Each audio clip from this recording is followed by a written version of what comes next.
Per a pujar materials a UA Drive, busque UA Drive en la caixeta de cerca de UA Cloud, comenci a escriure UA i apareix UA Drive. Accedisca a la pàgina principal d'UA Drive i la primera cosa que aconsellem és que ens organitzem el treball per carpetes. Si jo tinc, per exemple, l'estructura de carpetes per temes, la primera cosa que faré és crear una carpeta nova.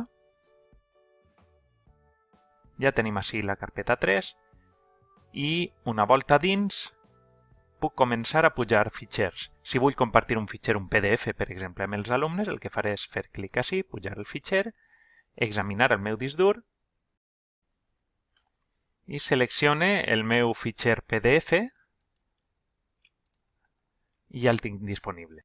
Si vull ajudar els alumnes a saber què és, a més del nom del fitxer, que puc posar, que puc indicar així, puc descriure el que siga, en aquest cas no és necessari, i ja tinc el meu fitxer PDF pujat. Què he de fer ara? Ara he de compartir-lo. Igual un PDF que una imatge que el tipus de fitxer que vulga penjar. Ara simplement compartiré este document o, si m'interessa més, puc anar-me'n cap arrere i compartir la carpeta completa. Això m'estalviarà haver d'anar compartint cada fitxer que genere. Per exemple, si jo vinc així, puc dir que el tema 3 el vull compartir.